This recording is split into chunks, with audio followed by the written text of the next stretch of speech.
최근 프로야구 SK 와이번스의 강승호 선수가 음주운전으로 새벽에 도로 분리대를 들이받는 사고를 내 화제가 되고 있습니다. 혈중 알코올 농도가 0.089%로 면허 정지 수준이었습니다. 강 선수는 1군 승격은 물론 주전 내야수를 꿰찰 수도 있는 상황이었는데요. 이 음주운전 한 방으로 그의 선수 생활은 치명타를 맞게 됐습니다. 결국 KBO는 25일 상벌위원회를 열어 강승호에게 90경기 출전 정지와 1,000만 원의 제재금, 봉사활동 180시간의 징계를 내렸고 SK구단은 강승호의 임의 탈퇴를 결정했습니다. 프로야구 선수가 음주운전으로 선수 생활을 위협받으며 곤욕을 치른 적은 올 들어서만 두 번째인데요. KBO는 지난해 9월 선수들의 제재 가이드라인을 마련하고 음주운전 같은 품위 손상 행동은 강력히 처벌한다는 방침입니다.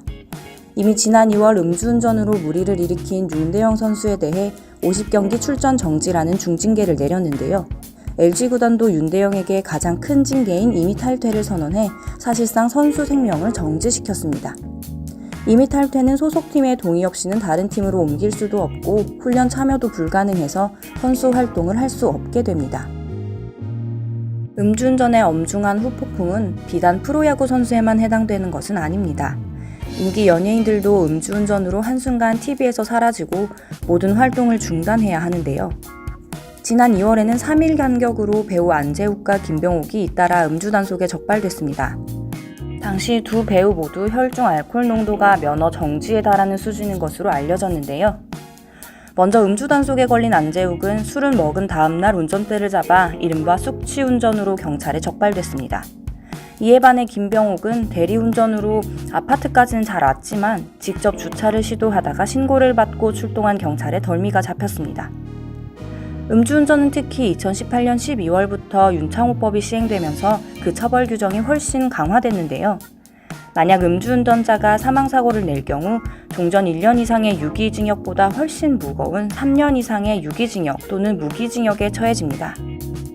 음주운전을 하다가 사람을 다치게 한 경우도 1년 이상 15년 이하의 징역 또는 1,000만 원 이상 3천만 원 이하의 벌금으로 이전보다 강화됐습니다. 상습 음주운전도 3년간 운전면허를 취득할 수 없는데요. 종전에는 3차례 적발됐을 경우에만 해당됐지만 이제는 2차례만 적발돼도 상습 음주운전이 됩니다. 특히 오는 6월부터는 도로교통법 개정안이 시행돼 음주운전 혈중 알코올 농도 기준이 더 엄격해집니다. 지금은 음주운전 면허 정지 기준이 혈중 알코올 농도 0.05% 이상이지만 6월부터는 0.03% 이상으로 강화됩니다.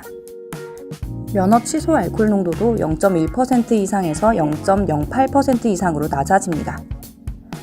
이는 술을 한 잔이라도 마셨으면 절대 운전대를 잡지 말라는 기준인데요. 애주가들은 앞으로 더욱 조심해야겠습니다.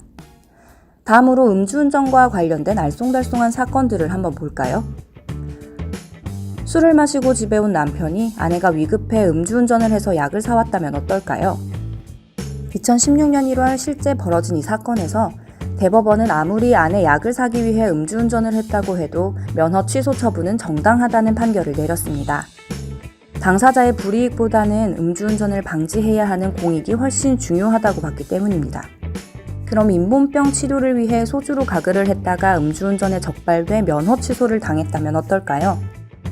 법원은 소주로 가글을 했다가 혈중 알코올 농도 0.129%로 면허가 취소된 사건에서 원고가 다시 혈중 알코올 농도를 쟀을 때 수치가 급격히 떨어졌으므로 술을 마시지 않고 가글을 한 것이 맞다고 본다며 면허 취소가 부당하다고 판결했습니다. 대리운전기사와 싸워 도로 한복판에 차를 세우고 떠난 대리기사 대신 부득이하게 차량을 안전한 곳으로 옮기려고 음주운전을 했다면 유죄일까요? 무죄일까요? 법원은 이 사건에서 대리기사 대신 300m 정도를 음주운전한 A씨에게 무죄를 선고했습니다. 위급한 상황에서 벗어나기 위한 긴급 피난으로 음주운전이 아니라는 겁니다.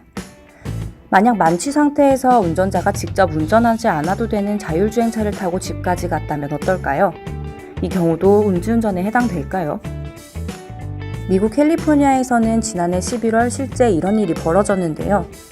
미국 자동화공학회는 자율주행차 기술을 레벨 0부터 레벨 5까지 나눈 뒤 인간이 차량 운전에 전혀 관여하지 않는 레벨 4와 레벨 5에 해당해야만 운전자가 음주를 했어도 음주운전에 해당되지 않는다고 정의했습니다. 하지만 당시 자율주행은 레벨 2 정도로 음주운전에 해당됐다고 합니다. 미국에서는 레벨 4와 레벨 5 수준의 자율주행차 주행은 교통사고가 나거나 운전자가 음주를 했다고 해도 운전자에게 책임을 물을 수 없도록 관련 법을 정비할 예정이라고 하는데요. 한국도 도로교통법 개정이 필요해 보입니다. 특히 음주운전은 동승자의 음주운전을 말리지 않는 방조도 당연히 처벌받는데요.